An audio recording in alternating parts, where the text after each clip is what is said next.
Hi, and welcome to another episode of Hot Takes with me, the Silver Fox. Now, we've done many videos on the Scottish Prison Service. There are many different reasons for doing this. The cost overruns on building new prisons, the time overruns on building new prisons, the fact some prisons are unfit for human habitation, let alone unfit for purpose, and all these other things. And we've looked at overcrowding, we've looked at trans prisoners being locked up inappropriately, and all sorts of things like that. But on this particular one, we're going to be looking at an issue which has been a long-term issue within prisons. And it's one where the solution is not necessarily, I think, as easy as it seems. But there is a massive substance abuse problem in prisons. And some of the ways that these things are coming in are actually quite innovative. But what do you do to solve it? Because if you do a massive clampdown and have nothing going in, that could lead to a massive rise in tensions and ultimately be harmful to the prison officers. You don't care what the prisoners do to each other. They've managed to get themselves in prison. That's their lookout. But what they do to the guards and whatever is more concerning. But we'll take a look at this because it is a problem, I think. Well, just a quick video. I'm not going to go into depth. But I think it's something that's you need to be aware of, because somebody has to grab this particular nettle by the fist and, take on the problem and deal with it. Take ownership. Here goes. So Scots criminals soak kids' paintings in pharmaceuticals to get it behind bars in SNP's Soft Touch Justice Scotland. But I have a feeling that there's more to it than that headline would suggest. Sure, they shouldn't have any. But if you had a prison that had nothing like this and you just cut it off at the source, bang, you either have to have a very high security prison or there will be trouble, I think. And I don't mind, have a high security prison. I personally would just line up the cells, bang, bang, bang, a little slot in the door, have a toilet in the corner and a bed, and that's it. And they lay in there in their own filth for however many years. Get a bucket of slop put in every morning. It's fine. An academic study revealed the lengths criminals go to in an attempt to smuggle these substances into prisons, with Scottish Prison Service figures for this misuse staying stubbornly high. What you have to do, I would suggest, is you do regular blood tests, random regular blood tests, and any prisoner found to have any substance within his system automatically has time added on and loss of parole. So first time you do it, you lose your first parole hearing. Second time you do it, you lose your second parole hearing. Third time you do your time in full.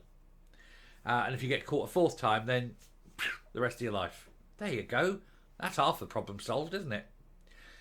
Criminals smuggling substances into Scotland's overcrowded prisons have resorted to soaking children's paintings in illicit substances to get them past security.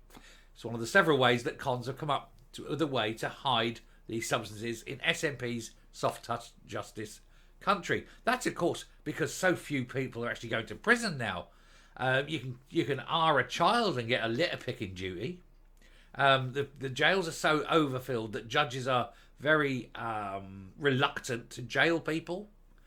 They're looking now at the moment on a mass release of prisoners. This is a problem as well, simply because they haven't got the resources to lock people up. I suggest if you just offer a bounty, say to some company, build and run a prison, we'll provide the prisoners. Anyway, a study by academics revealed a huge array of tactics used to get illegal products into jails and into the hands of inmates, which includes covering clothes and greeting cards with mind-bending substances before posting them. One of the examples offered appeared to be a hand-shaped splashes of green against a bright yellow background. An analysis undertaken of the picture showed the child's painting was actually soaked with materials. You know, you're going to be looking at LSD, aren't you? Dundee University researched the different methods used to smuggle these into prison and found they're most often brought in by visitors or thrown over the fence and perimeter. And drones now. Drones are bringing stuff in all the time. What you actually need is a guard with a shotgun. As a drone comes in, that'd be super. The Scottish Daily Mail revealed there's been no big crackdown on using substances in Scotland's jails, as the number of inmates caught with them has remained static. There won't be a crackdown. Because if you go in heavy-handed, mob-handed, and they start cracking down, it will raise resentment and problems. It will lead to flashpoints. And the guards know this. And so what they must have is a sort of controlled tolerance. Can't let it get too much out of hand, and they're going to have to occasionally take people down just to keep the numbers ticking over. But that's how you maintain this sort of static, what they call a dynamic equilibrium, in order to contain a problem. You can't solve the problem, you can contain it. I think that's what's going to be happening. Anyway, actions have been taken by jail chiefs to cut down the usage of illicit substances. And as of 2021, when prisoners were instead given photocopies of letters to prevent them from being soaked in stuff beforehand. There's also been a rise in the discovery of banned items such as SIM cards, which can be used to direct crimes from behind bars.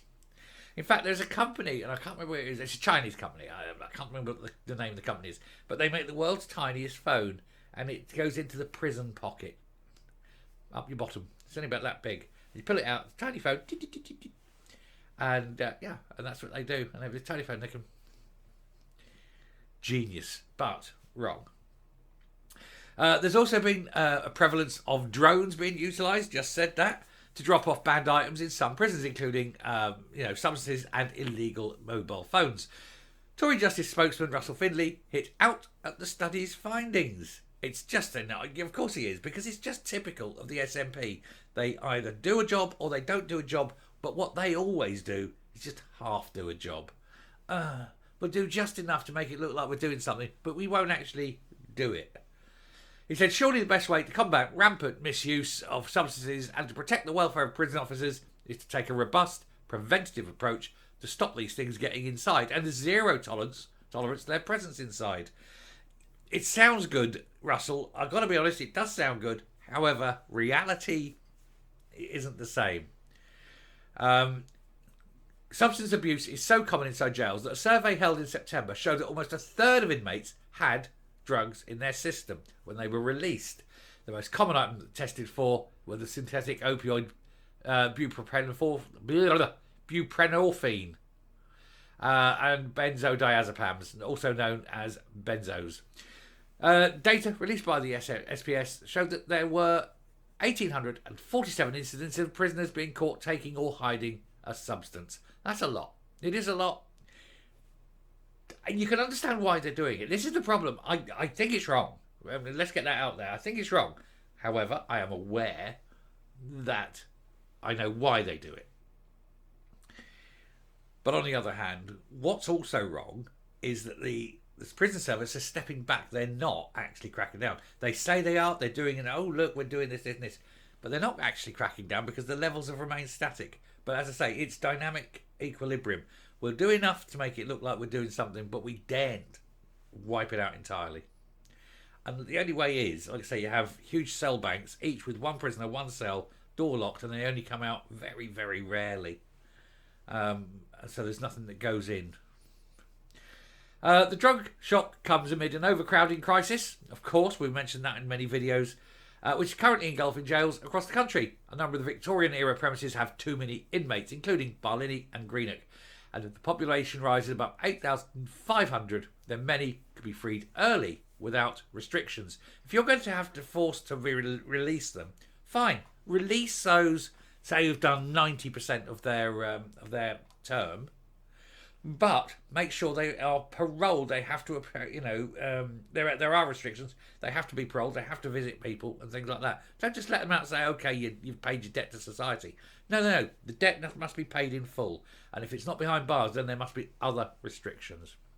Anyway, I shall round off there and come up. I don't want this to go on forever. Here goes. Badly designed jails. That's half the problem. If you're going to build a new jail, build it in a better way. Build it so that it is monitorable.